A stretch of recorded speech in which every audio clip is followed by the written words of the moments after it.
आशा है सभी सानंद होंगे, स्वस्थ होंगे। भारतवर्ष में अनेकों उत्सव मनाए जाते हैं। उत्सव प्रियता मनुष्य का स्वभाव है। नीरस जीवन में सरसता लाते हैं उत्सव और उत्साह का संचार करते हैं। तो होली हिंदुओं का एक प्रमुख त्योहार है। हिंदुओं के साथ साथ अन्य लोग भी होली का त्यौहार मनाते हैं, लेकिन हिंदुओं के लिए इस त्यौहार का विशेष महत्व है। इसके साथ एक संदेश जुड़ा हुआ है, एक कहानी है होली के उत्सव के पीछे। वो कहानी पहले मैं आपको बताती हूँ। प्राचीन समय में हिरण्यकश्यप नाम का एक राजा था। उसने ब्रह्मा जी की आराधना की थी, भक्ति की थी, और ब्रह्मा जी जब प्रसन्न हो गए थे तो उसने वरदान मांग लिया था। उसने ये वरदान मांग लिया था कि ना मैं दिन में मरूं, ना मैं रात में मरूं, ना मैं शस्त्र से मरूं, ना किसी पक्षी मुझे कोई मार पाए, ना मुझे कोई पशु मार पाए, ना मैं घर के अंदर मरूं, ना मैं बाहर मरूं। इस तरीके का उसने आशीर्वाद प्राप्त कर रखा था, वरदान प्राप्त कर रखा था ब्रह्मा जी से। तो अपनी शक्ति के मद में चूर होकर वो स्वयं को ही भगवान समझने लगा था, और उसने पूरी प्रजा को ये आदेश दे दिया था कि कोई भी किसी भी ईश्वर की आराधना नहीं करेगा, उसी को ईश्वर मानेंगे और सब उसी की आराधना करेंगे, उसी की पूजा करेंगे। प्रजा डर के कारण उसी की पूजा करने लगी, उसी की आराधना करने लगी।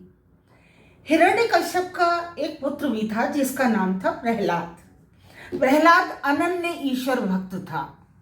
वो विष्णु जी का अनन्य भक्त था और पूरे श्रद्धा के साथ वो उनका पूजन किया करता था, उनकी पूजा, उनकी आराधना किया करता था।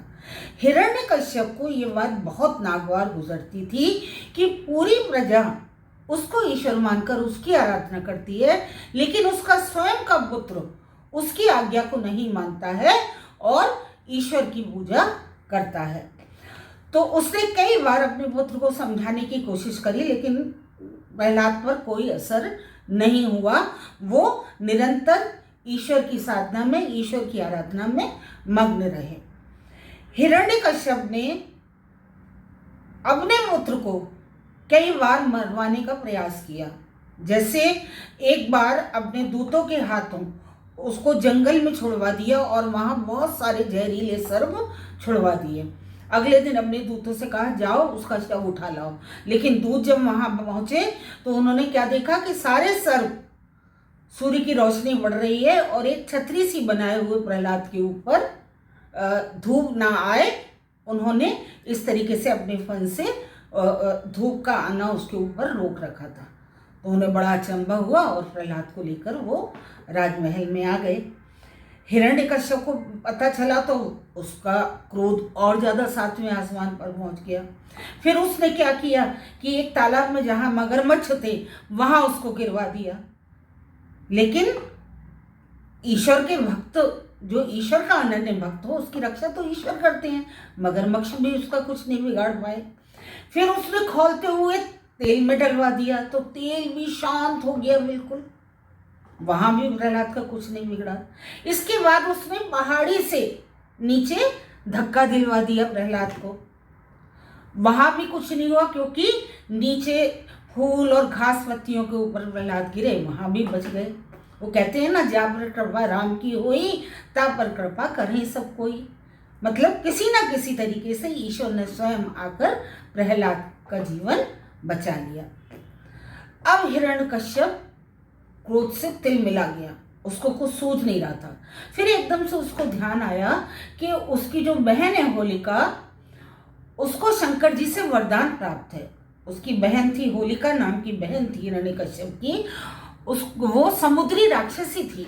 उसने शंकर भगवान की उपासना की थी, तो शंकर भगवान ने प्रसन्न होकर उसको वरदान में एक चादर दी थी और ये कहा था कि इस चादर को अगर वो पहने रहेगी तो उसको कुछ भी नहीं होगा, वो अग्नि में भी जल नहीं पाएगी इस चादर को पहनने से।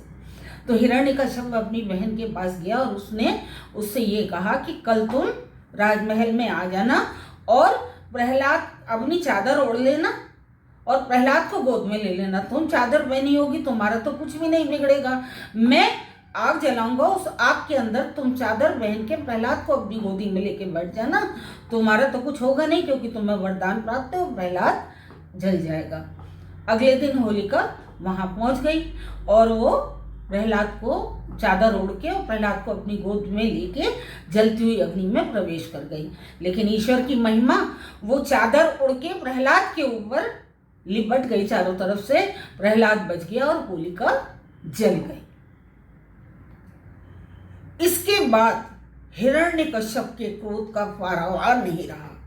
इतना क्रोध में वो आ गया कि उसने एक खंबे को गर्म करवा के तपाकर लाल करवा दिया और उस खंबे के सामने सारी प्रजा को एकत्रित कर लिया और खंबे के पास प्रहलाद को ले जाके खड़ा कर दिया और उससे ये कहा कि मैं तुझे इस जलते हुए खंबे के साथ में अब बांधूंगा और देखता हूँ तेरा भगवान तुझे कैसे बचाता है, बता कहाँ है तेरा भगवान। प्रहलाद ने कहा भगवान तो कण कण में निवास करते हैं। तो हिरण्यकश्यप गुस्से से बोला क्या तेरा भगवान इस खंबे में भी है? तो प्रहलाद ने कहा हाँ।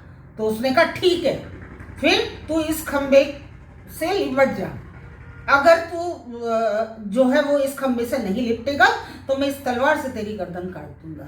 प्रहलाद ने देखा कि उस खंबे के ऊपर भूरे रंग की चींटियां ऊपर से नीचे और नीचे से ऊपर आ जा रही हैं। प्रहलाद हालांकि अंदर से थोड़ा सा डर गए थे, लेकिन फिर उन्होंने सोचा कि जब ये चींटियां इस खंबे के ऊपर, चींटियों को कुछ नहीं हो रहा इतने गर्म खंबे पर, तो मुझे भी कुछ नहीं होगा। तो वो खंबे को ऐसे पकड़ने के लिए, लिपटाने के लिए आगे बढ़े। इतने में ही क्या हुआ, खंबे में से वो विष्णु जी का भक्त थे प्रहलाद, और अब विष्णु जी को क्रोध आ गया था हिरण्यकश्यप के ऊपर। तो उस खंबे में से विष्णु जी नरसिंह भगवान का रूप लेकर अवतरित हुए। नरसिंह भगवान मतलब जिनका आधा हिस्सा मानव का और आधा हिस्सा सिंह का, ऐसा अवतार लेकर उस खंबे में से प्रकट हुए और उन्होंने हिरण्यकश्यप को खींचकर बाहर ले आए और अपनी जंघा के ऊपर, मतलब बीच में, ऊपर सिंह का हिस्सा था और नीचे मानव का हिस्सा था, उसके बीच में आधा सिंह की तरफ रहे हिस्सा उसका, आधा मानव की तरफ रहे। इस तरीके से उसको लिटाकर, और उनके नुकीले नाखून थे क्योंकि ऊपर का हिस्सा सिंह का था, हाथ भी सिंह के थे, उन नुकीले नाखूनों से उसका पेट फाड़ कर उसकी आंतें बाहर निकाल दी और प्रहलाद को उन्होंने पुचकारा, प्यार किया और उसे उस राज्य का उत्तराधिकारी राजा घोषित किया। वो कहते हैं ना, जाको राखे साइया मार सके न कोई, बाल न वाका कर सके सब जग बैरी होई। कितना भी राजा बैरी हो गया अपने ही पुत्र का, लेकिन जिस पर ईश्वर की कृपा होती है उसका बाल विवाह का कोई नहीं कर सकता है। इस प्रकार से ईश्वर के अनन्य भक्त प्रहलाद की रक्षा ईश्वर ने ही आकर की।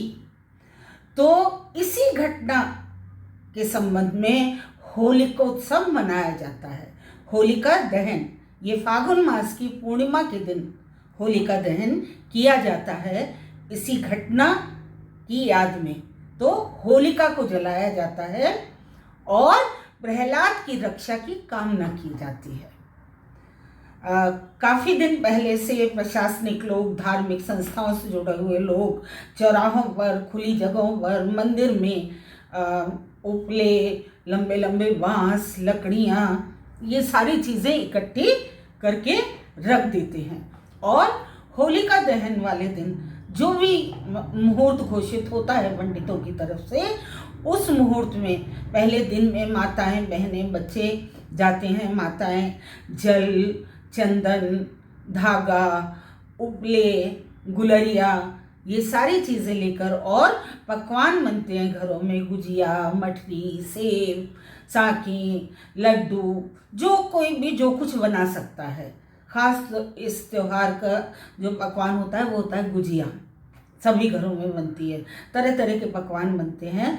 तो वो महिलाएं ले जाती हैं और वहाँ पूजन करती हैं, ईश्वर से प्रार्थना करती हैं प्रहलाद जैसे अनन्य भक्तों की रक्षा की, और होलिका जैसे, हिरण्यकश्यप जैसे कपटियों के विनाश के लिए ईश्वर से प्रार्थना करती हैं। और उसके बाद वो घर आ जाती हैं। फिर रात को होलिका दहन होता है। जो भी पंडित लोग मुहूर्त निकालते हैं तब पंडित आते हैं और वहाँ होलिका दहन करते हैं। उस समय घर के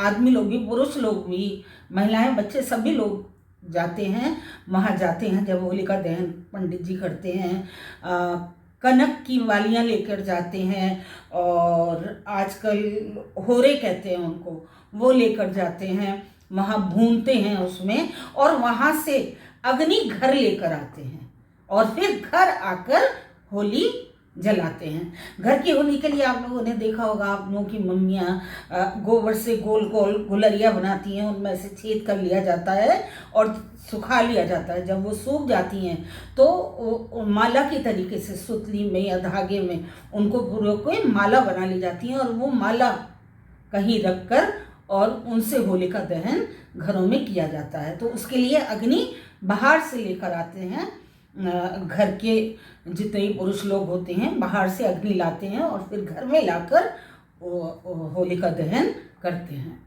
इसके अगले दिन सब लोग गले मिलते हैं होली मिलने के लिए।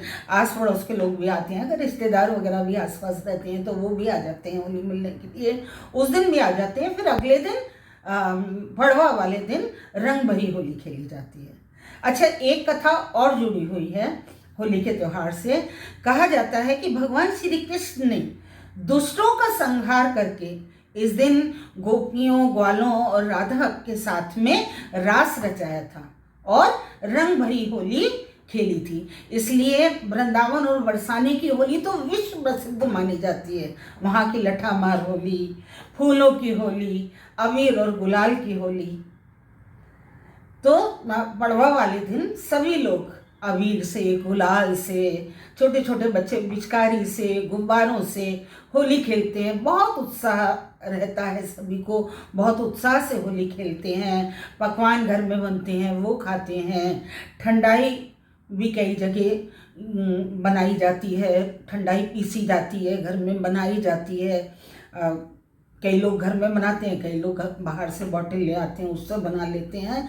तो कहने का तात्पर्य ये है कि बहुत ही उल्लास का त्यौहार होता है होली, और बहुत ही उल्लास के साथ धार्मिक भावनाओं से जुड़ा हुआ त्यौहार होता है। लोग इस त्यौहार को मनाते हैं।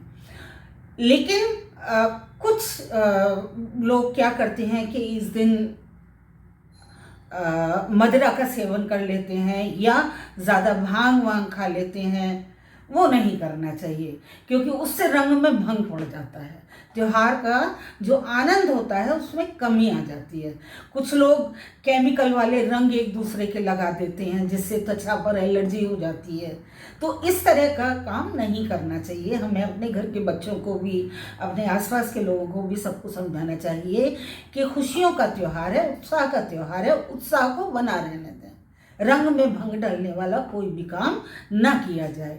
बहुत ज़्यादा किसी के ऊपर पानी डाल देना तो उससे बुखार आ सकता है।